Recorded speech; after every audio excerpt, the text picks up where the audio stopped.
Shalom saudara yang dikasihi Tuhan Yesus Kristus. Selamat pagi, salam sejahtera untuk kita semuanya. Selamat datang kembali di Renungan Rohani pagi hari ini. Semoga saudara yang terkasih dalam keadaan sehat selalu, kiranya damai dan sukacita Roh Kudus melimpah di dalam hati dan pikiran saudara saat ini. Sebelum kita mulai renungan pagi ini, marilah kita bersama-sama berdoa. Tuhan Yesus, terima kasih sudah membangunkanku pagi hari ini. Terima kasih atas penyertaan dan perlindungan Tuhan. Semua karena karunia Tuhan aku dapat bangun dengan pagi hari ini.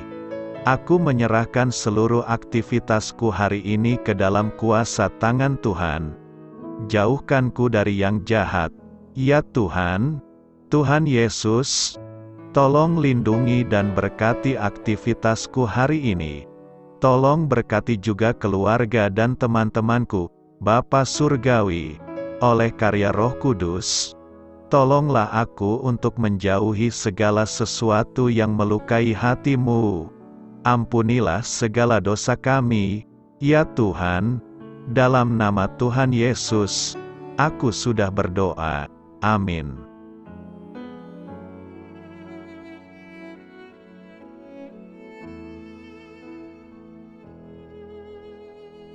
Sahabat Suara Sion, pembacaan ayat emas Alkitab renungan kita hari ini. Nats pilihan kita adalah, keangkuhan merendahkan orang, tetapi orang yang rendah hati, menerima pujian. Tertulis dalam kitab Amsal 29 ayat 23. Bacaan kita terambil dari kitab 2 Raja-Raja 20 ayat 12 sampai dengan ayat 21. Pada waktu itu Merodah Baladan bin Baladan, Raja Babel, menyuruh orang membawa surat dan pemberian kepada Hizkia, sebab telah didengarnya bahwa Hizkia sakit tadinya. Hizkia bersukacita atas kedatangan mereka, lalu diperlihatkannyalah kepada mereka segenap gedung harta bendanya, emas dan perak, rempah-rempah dan minyak yang berharga, gedung persenjataannya dan segala yang terdapat dalam perbendaharaannya. Tidak ada barang yang tidak diperlihatkan Hizkia kepada mereka di istananya dan di seluruh daerah kekuasaannya. Kemudian datanglah Nabi Yesaya kepada Raja Hizkia dan bertanya kepadanya, apakah yang telah dikatakan orang-orang ini, dan dari manakah mereka datang? Jawab Hizkia, mereka datang dari negeri yang jauh, dari Babel. Lalu tanyanya lagi, apakah yang telah dilihat mereka di istanamu? Jawab Hizkia, semua yang ada di istanaku telah mereka lihat. Tidak ada barang yang tidak kuperlihatkan kepada mereka di perbendaharaanku. Lalu Yesaya berkata kepada Hizkia, dengarkanlah firman Tuhan, sesungguhnya, suatu masa akan datang, bahwa segala yang ada dalam istanamu dan yang disimpan oleh nenek moyangmu sampai hari ini akan diangkut ke Babel. Tidak ada barang yang akan ditinggalkan. Demikianlah firman Tuhan. Dan dari keturunanmu yang akan kau peroleh, akan diambil orang untuk menjadi sida-sida di istana Raja Babel. Hizkia menjawab kepada Yesaya, sungguh baik firman Tuhan yang engkau ucapkan itu. Tetapi pikirnya, asal ada damai dan keamanan seumur hidupku. Selebihnya dari riwayat Hizkia, segala kepahlawanannya dan bagaimana ia membuat kolam dan saluran air dan mengalirkan air ke dalam kota. Bukankah semuanya itu tertulis dalam kitab sejarah Raja-Raja Yehuda? Kemudian Hizkia mendapat perhentian bersama-sama dengan nenek moyangnya. Maka Manasye, anaknya, menjadi raja menggantikan dia. Terambil dari kitab 2 Raja-Raja 20 ayat 12 sampai dengan ayat 21. Inti dari ayat emas renungan kita adalah, jika Anda ingin menaklukkan godaan, izinkan Kristus menaklukkan Anda lebih dulu. Mari kita mulai renungan kita. Judul renungan kita hari ini adalah Ular Tersembunyi. Mari kita mulai kisah inspiratif. Ketika saya masih kecil, keluarga kami tinggal di daerah pertanian. Pada suatu musim semi, kami berhasil membunuh 13 ekor ular derik dalam waktu singkat. Membunuh ular berbisa adalah suatu hal yang mudah jika Anda tahu tempat ia berada dan sejauh mana jangkauan serangannya. Karena itulah, saya dan saudara-saudara saya tidak pernah merasa khawatir dengan ular-ular yang dapat kami lihat. Akan tetapi, kami akan sangat khawatir kalau menginjak ular berbisa yang kehadirannya tidak terlihat oleh kami. Raja Hizkia digigit oleh sebuah godaan yang terselubung. Bukan digoda oleh iblis yang besar dan tampak jelas. Hal tersebut terjadi karena ia membiarkan sikap sombong dan mengandalkan diri sendiri menghancurkan karirnya.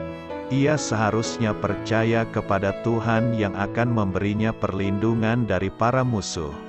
Akan tetapi, ia malah mencari perlindungan melalui suatu persekutuan dengan bangsa yang menyembah berhala.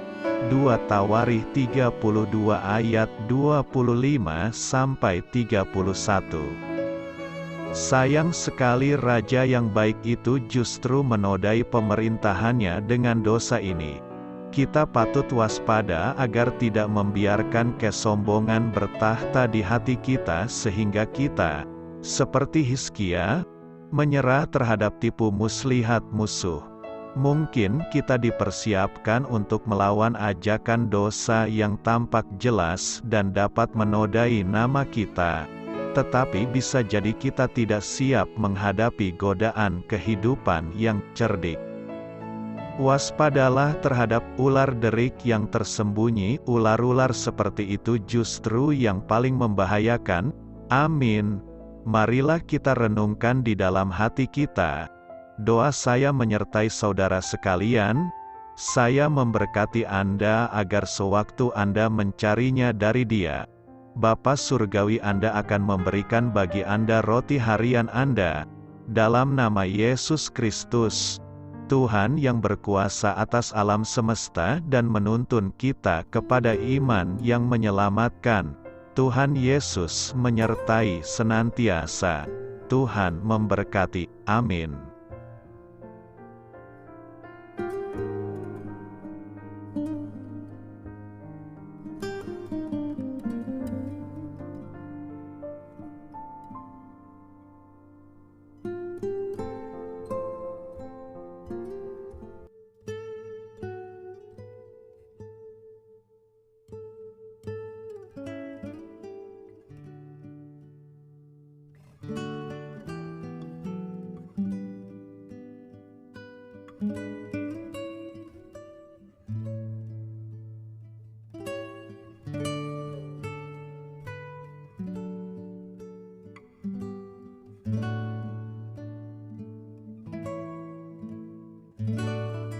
Marilah kita renungkan, sahabat pendengar, demikianlah renungan firman Tuhan di pagi hari ini.